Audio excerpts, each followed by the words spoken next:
Bismillahirrahmanirrahim. Assalamualaikum warahmatullahi wabarakatuh. Innal hamdalillah nahmaduhu wa nasta'inuhu wa nastaghfiruh wa na'udzu billahi min shururi anfusina was sayyiati a'malina. May yahdihillahu fala mudilla lahu wa may yudlil fala hadiyalah. Asyhadu an la ilaha illallah wa asyhadu anna Muhammadan abduhu wa rasuluh. Allahumma salli ala Muhammad wa ala ali Muhammad kama sallaita ala Ibrahim wa ali Ibrahim wa barik ala Muhammad wa ala ali Muhammad kama sallaita ala Ibrahim wa ali Ibrahim fil alamina innaka Hamidum Majid. Alhamdulillahirabbil alamin. Alhamdulillah walhamdulillah. Pada kesempatan kali ini berjumpa lagi dengan saya Yusuf Suparno.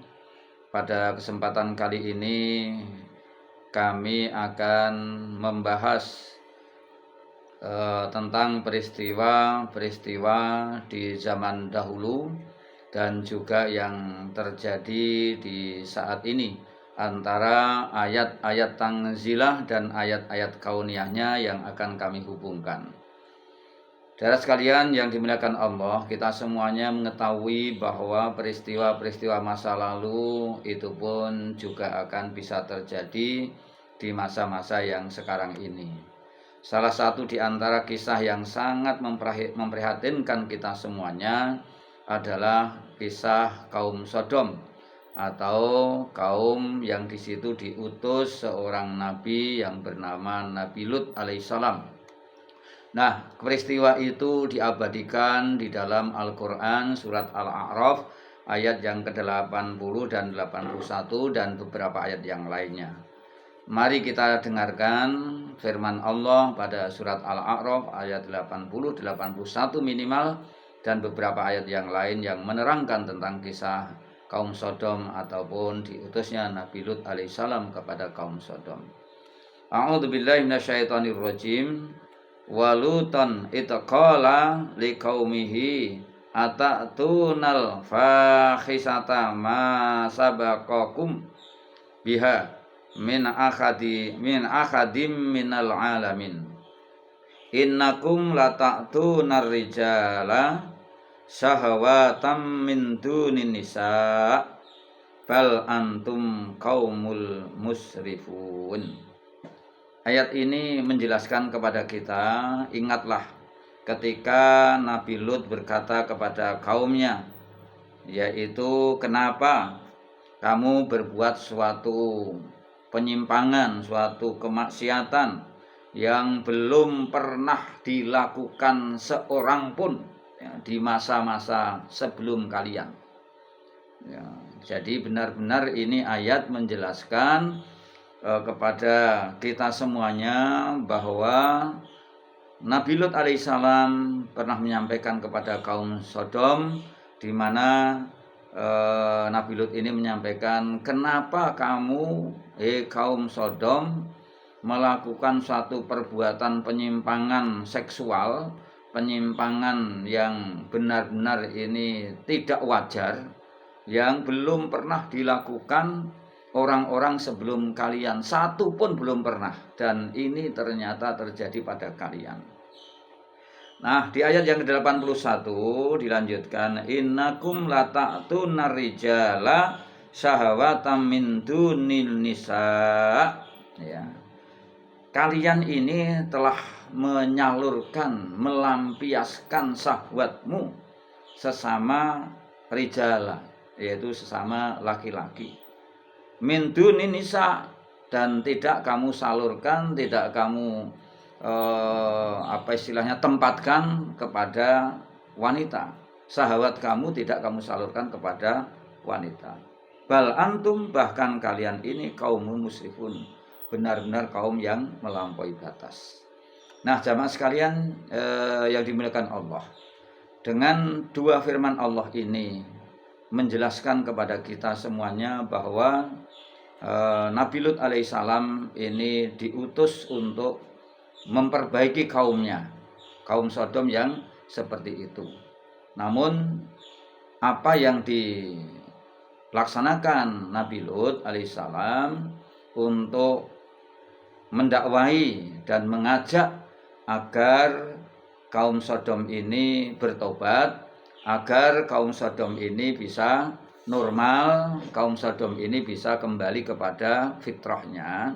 Tetapi kaum Sodom ini malah justru menentangnya. Nah, pada suatu saat dalam kisahnya ini, saking istilahnya penyimpangannya yang luar biasa ini, sampai-sampai Nabi Lut ini benar-benar seakan-akan ada perasaan putus asa. Namun Allah mengutus malaikat yang kebetulan malaikat ini menyerupai seorang laki-laki yang gagah, tampan, kemudian bertamu kepada Nabi Lut alaihissalam. Nah, karena sebagai tuan rumah otomatis menghormati ya daripada tamu yang datang ke rumahnya. Namun Nabi Lut ini sangat heran, kenapa tamu ini seorang pemuda yang gagah, tampan, bagus, menyenangkan sekali kok datang ke rumahnya. Maka saking takutnya Nabi Lut alaihissalam kepada pemuda yang bertamu tersebut, akhirnya khawatir kalau sampai tamunya nanti diketahui oleh kaumnya, dan kaumnya nanti pasti akan mengajak berbuat maksiat kepada pemuda tersebut ya. Akhirnya betul apa yang terjadi, tamu yang datang ke rumah Nabi Lut ini akhirnya lambat laun dikonangi, diketahui oleh kaum Sodom. Dan akhirnya betullah prediksi ataupun feeling daripada Nabi Lut ini, ternyata kaum Sodom ini akhirnya geruduk ya, istilahnya pengen mengajak berbuat maksiat kepada pemuda yang tampan yang bertamu kepada Nabi Lut alaihissalam tersebut. Dan akhirnya Nabi Lut ini juga mengamankan, pengennya jangan sampai tamu yang ada ini jadi korban, pengennya diselamatkan. Dan saking terpaksanya Nabi Lut ini menawarkan kepada kaum Lut tersebut, kalau kamu itu memang ingin menyalurkan syahwatmu, silahkan kamu nikahi secara resmi anak-anak putri saya, jangan kamu mengganggu tamu saya. Ini benar-benar terjadi di saat tamunya ini ada di rumahnya. Akhirnya kaum Lut ini tidak mau menolak tawaran daripada Nabi Lut agar supaya putrinya ini dinikahi. Nah, ketika itu pula karena saking istilahnya melampiaskan nafsunya ini, kaum Lut ini benar-benar meluap, dan akhirnya pintu daripada Nabi Lut ini didobrak dan dijebol agar supaya apa? Agar bisa merebut ataupun mengajak tamunya yang tampan tersebut untuk diajak berbuat maksiat ya. Disitulah kisahnya, karena apa istilahnya ini adalah malaikat, maka saat kaum Sodom ini marah dan mendobrak pintu daripada rumah Nabi Lut alaihissalam, akhirnya malaikat menyatakan diri kepada Nabi Lut bahwa aku adalah utusan Allah untuk kamu Nabi Lut, maka apa yang akan diperintahkan Allah akan kami laksanakan. Maka kami diperintahkan kepada kamu Nabi Lut dan keluargamu dan yang mengikuti kamu, silahkan kamu pergi dari rumah ini, dan ketika kamu pergi ataupun meninggalkan kota ini, jangan sekali-kali, ini pesannya malaikat kepada Nabi Lut dan orang-orang yang mengikuti Nabi Lut, jangan sekali-kali kamu menengok ke belakang. Itulah perintah daripada Allah lewat malaikat yang datang menyerupai pemuda yang tampan tersebut. Dan akhirnya betul terjadi bahwa Nabi Lut dan kaumnya dan yang mengikutinya ini akhirnya meninggalkan kota Sodom ya, dan akhirnya benar-benar dilaksanakan apa perintahnya tersebut, Nabi Lut dan orang-orang yang mengikuti ini tidak ada yang menoleh ke belakang. Pada saat itulah adab Allah ya ditimpakan kepada kaum Sadam lewat malaikat, dan akhirnya benar-benar terjadi ada gempa yang dahsyat luar biasa. Karena apa? Karena pada saat Nabi Lut alaihissalam ini mendakwai kepada kaum Sodom, nah kaum Sodom ini malah justru menentang kepada Nabi Lut. Hei Lut, kalau memang benar-benar kamu itu utusan Tuhanmu ya, dan kamu itu adalah ajarannya benar, maka datangkan adab kepada kami kalau memang itu kamu itu adalah orang yang benar. Nah, akhirnya apa yang tadi saya sampaikan, bahwa Nabi Lut dan bersama keluarganya, bersama kaumnya yang mengikutinya ini meninggalkan kota Sodom dan tidak boleh menengok ke belakang. Akhirnya setelah keluar dari kota, benarlah apa yang dijanjikan Allah. Akhirnya kaum Sodom ini diadab dengan adab yang sangat luar biasa, yaitu dibalikkan buminya ini dan ditimbun. Namun ada satu yang mengikuti Nabi Lut, yaitu istrinya. Yang istrinya ini tidak mentaati apa yang diperintahkan oleh Allah lewat malaikat yang menyerupai pemuda tampan tadi. Akhirnya si istrinya ini menengok ke belakang, dan saat menengok ke belakang itulah akhirnya istrinya pun juga mendapatkan adab dan tidak selamat dari adabnya Allah. Nah, saudara sekalian yang dimuliakan Allah ya, itulah peristiwa yang pernah terjadi di zaman Nabi Lut yang diutus kepada kaum Sodom. Nah, berita-berita terakhir ini ayat kauniyahnya Allah yang barangkali sudah masuk media dan booming. Beberapa hari yang lalu di Venezuela ada apa istilahnya orang-orang yang kebetulan sama-sama laki-laki dan mencintai sesama laki-laki ini mengadakan semacam parade ya, parade supaya tidak diskriminasi, bahwa saya ataupun kaum yang mencintai sesama jenis ini jangan diperlakukan yang tidak wajar, pengennya diperbolehkan untuk berhubungan seks antara laki-laki dengan laki-laki, dan parade ini diikuti oleh banyak pasangan ya. Namun jamaah sekalian, ikhwan sekalian yang dimuliakan Allah, ayat kauniyahnya ini akhirnya terjadi di Venezuela ini pada saat parade selesai, dan bahkan pada saat itu sedang berjingkrak-jingkrak dan bermain musik dan apa istilahnya drum-drum dan lain sebagainya. Saat itulah adab Allah datang, dan akhirnya apa istilahnya orang-orang yang ada di Venezuela yang mengadakan parade itu diadab oleh Allah dengan gempa yang dahsyatnya luar biasa, sesuai dengan berita terakhir 2 hari yang lalu, yaitu sudah terkubur atau sudah mati kurang lebih 1934 jiwa, dan masih ada ribuan yang tertimbun dan hilang. Ini adalah salah satu bentuk daripada adab yang baru saja ditimpakan kepada orang-orang yang kebetulan menyimpang seksnya, yaitu laki-laki mencintai ataupun senang kepada laki-laki, dan itulah yang terjadi baru saja. Dan ini adalah penyimpangan seksual yang benar-benar tidak masuk akal.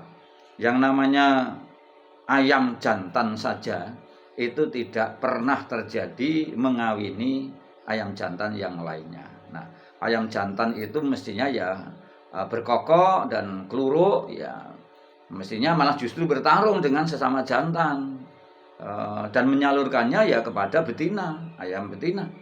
Ya itulah normal ya. Tetapi ini ada perilaku seksual yang menyimpang sampai terjadi laki-laki menyenangi laki-laki, perempuan senang dengan perempuan. Nah, ini adalah satu penyakit jiwa yang wajib harus kita apa istilahnya berantas dan harus kita perangi ya. Dalam artian ini adalah permasalahan yang benar-benar serius, tidak boleh kita remehkan. Nah, itulah kisah Nabi Lut, kemudian yang terjadi di Venezuela. Nah, yang di negeri kita ini juga sangat kita waspadai bahwa berkembangnya LGBT ini di negeri kita ini sudah mulai menjamur. Ini sangat memprihatinkan sekali. Kita sangat khawatir sekali terhadap nasib bangsa kita kalau sampai nanti ada pengesahan peraturan diperbolehkannya nikah laki-laki dengan laki-laki, perempuan dengan perempuan. Ini satu peraturan yang melanggar aturan Allah, dan suatu saat kalau sampai ini tidak dikendalikan dan tidak dilarang, tidak dicegah, ya kemungkaran ini akan bisa mendatangkan adab Allah. Dan adab Allah itu tidak hanya ditimpakan kepada orang yang berbuat dolim saja. Wa ta'udzubillahi minasyaitonirrajim wa taqu fitnah la tusibannal ladzina dzalamu minkum khassah. Yang artinya takutlah kalian kepada suatu musibah, suatu azab yang Allah timpakan kepada suatu wilayah, di mana adab itu tidak hanya dikenakan atau ditimpakan kepada orang yang berbuat dolim saja, tetapi yang tidak berbuat dolim akhirnya juga kena getahnya. Nah, oleh sebab itu mari kita bersama-sama untuk mencegahnya di negeri kita ini, berkembangnya atau tumbuh kembangnya LGBT ini harus segera disikapi secara bijak. Pemerintah pusat sampai pemerintah daerah wajib untuk menyikapi ini dengan sangat serius, karena kalau tidak nanti saya sangat khawatir yang pernah terjadi di saat Nabi Lut diutus ke kaum Sodom, kemudian juga yang baru saja terjadi di negara Venezuela. Ini pun juga tidak mungkin menutup kemungkinan adab itu akan ditimpakan di negeri kita, di Indonesia yang kita cintai ini. Karena apa? Karena ada perilaku seksual yang menyimpang, yang pemerintah, ulama, tokoh masyarakat, aktivis, dan warga masyarakat ini tidak mencegahnya. Oleh sebab itu, mari kita bersama-sama dengan dua ayat yang saya sampaikan tadi, mengambil dari surat Al-A'raf 80 dan 81 dan beberapa ayat yang lainnya. Mari kita antisipasi jangan sampai terjadi adab ataupun musibah ini ditimpakan Allah kepada kita semuanya, dan akhirnya kita yang akan susah dan kita akan yang menderita karena perbuatan menyimpang seksual yang tidak dilarang dan justru berkembang. Ini sangat prihatin. Tentunya kita semuanya cinta kepada NKRI.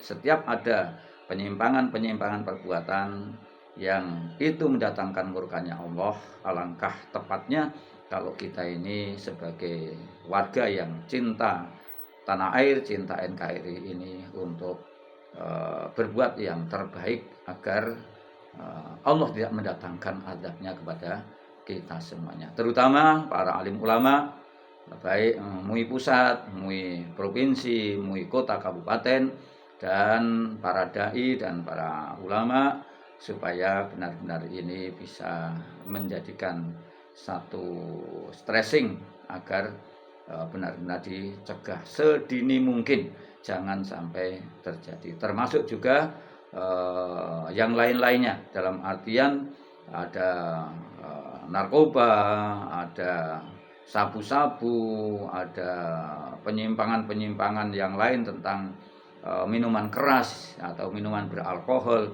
Ini semuanya adalah wajib pemerintah pusat sampai daerah untuk membuat peraturan-peraturan yang mencegahnya atau melarangnya, bukan malah mengaturnya atau mengendalikannya. Ini sangat disayangkan.